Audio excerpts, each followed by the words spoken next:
Salut à tous, j'espère que vous êtes en forme. Aujourd'hui, on va expérimenter ensemble un concept qui se développe de plus en plus sur les réseaux sociaux. D'ailleurs, je vous invite vraiment à rester jusqu'à la fin de la vidéo pour vraiment partager cette expérience avec moi. Avez-vous eu cette sensation très agréable d'écouter quelqu'un parler en particulier, ou bien de voir des danseurs faire leur chorégraphie gracieusement, ou bien de voir Patrick Jane écrire son numéro délicatement sur un petit papier froissé pour toi.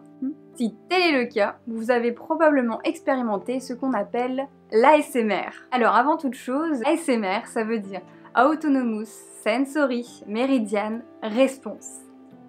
Oui, c'est pas très limpide pour moi non plus au début. Mais de ce que je comprends de la traduction, en anglais, du coup, ce serait réponse du méridien sensoriel autonome. Ouais, ça m'a pas aidé non plus. Du coup, en fait, ce que j'ai fait, c'est que j'ai regardé déjà le terme méridien. Et dans le cadre, en fait, de la médecine chinoise, les méridiens, en fait, c'est les canaux dans le corps qui sont connectés et qui fait que l'énergie vitale du corps circule. Je me suis dit pourquoi pas, c'est pas incohérent parce que le but de la ASMR c'est de créer des sensations très agréables au corps et donc si ton corps se sent relaxé, donc il est au repos et donc d'une certaine façon il se régénère, c'est pas incohérent. Je suis aussi penchée sur la définition que j'avais en géographie à l'école avec le demi-cercle imaginaire par lequel passent les deux pôles.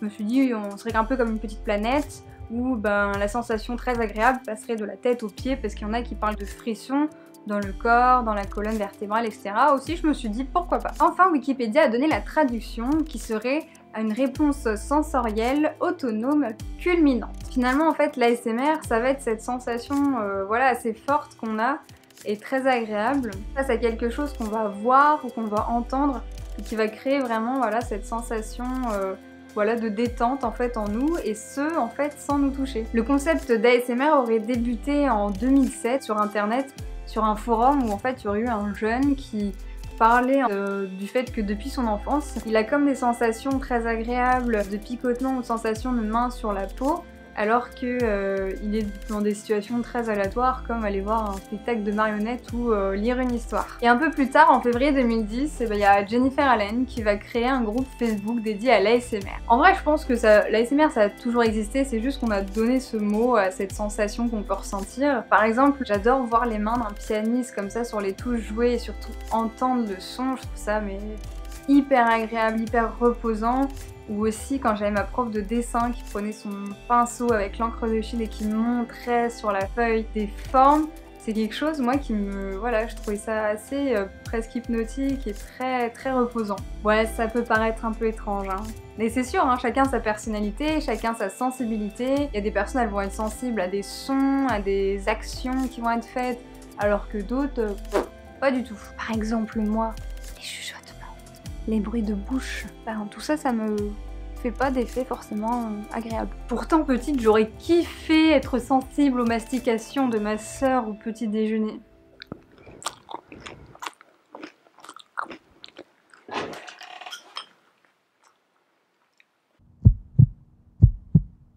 Bref, comme je disais, l'ASMR repose plus souvent sur des sons et du visuel, plutôt doux et répétitifs. Alors je vais vous donner quelques termes du jargon ASMR pour qu'après, si ça vous plaît, vous puissiez retrouver des vidéos en lien sur YouTube. Et il y a beaucoup de vidéos à l'international où c'est souvent des termes en anglais. Donc je vais vous donner le terme en anglais et puis donc la traduction en français. Alors pour commencer, on a ce qu'on appelle les triggers. Ça va être les déclencheurs. En fait, ça va être la chose, le bruit et l'action qui font que justement ça crée cet effet particulier. Ensuite, il y a les whispering, les chuchotements. Voilà, c'est quand une personne va t'expliquer des choses mais en chuchotant. Donc comme je disais, il y a tout ce qui est auditif, donc ça on dit auditory en anglais, et donc ça va être par exemple les bruits de la pluie, les chutes d'eau qu'on aime entendre, des doigts qui tapent sur quelque chose, une mine de client en train de dessiner quelque chose, voilà, tout ça, ça fait partie de ça. D'ailleurs, en fait, le fait de taper avec ses doigts sur quelque chose, ça s'appelle le tapping, et ça j'aime beaucoup. Ensuite, on va avoir les jeux de rôle, qu'on appelle aussi les roleplay. Donc là, on augmente un peu en ouverture d'esprit, quoi. Là, c'est en fait des scénarios. Simplement, l'ASMR artiste, oui, parce qu'on appelle ça un ASMR artiste, ça vient de ASMR et de artiste. en fait va faire comme voilà, comme si vous étiez chez le coiffeur, comme si vous étiez à l'institut, comme si en fait il prenait vraiment soin de vous et puis il va vous parler face caméra comme ça, voilà. Effectivement ça peut être très créatif hein, parce qu'il peut y avoir des déguisements, il peut y avoir des maquillages un peu spéciaux, on peut mettre en action dans des jeux vidéo, des personnages etc. On peut avoir aussi des micros en fait avec des oreilles pour faire comme s'il y avait vraiment un son pour chaque oreille. Et puis ça du coup je vous laisse aussi découvrir ce que ça peut faire aussi sur d'autres vidéos. Pour certaines personnes, l'ASMR est vraiment d'une aide pour se détendre, se décontracter et même serait vraiment d'une aide pour s'endormir. Sachant qu'en France, il est très facile qu'on vous prescrive rapidement une ordonnance pour des somnifères ou des antidépresseurs, je me dis que là au moins, il n'y a pas d'effet secondaire. Le mieux, à mon avis, c'est que vous fassiez votre propre point de vue sur l'ASMR. Donc maintenant je vais tester l'ASMR avec vous. Donc l'idée là c'est voilà, de tester différents déclencheurs et puis vous allez me dire ce que vous en pensez. Là pour faire l'expérience ensemble, je vous conseille d'être assis ou allongé confortablement, d'être dans un endroit plutôt calme et puis pour avoir un meilleur son d'avoir des écouteurs ou un casque. Allez, je vous laisse tester cette petite expérience. Je vais pas parler plus, dites-moi à la fin de la vidéo si ça vous a plu et n'hésitez pas à liker pour me le faire savoir. Et abonnez-vous pour découvrir mes prochaines vidéos sur ma chaîne Mayday.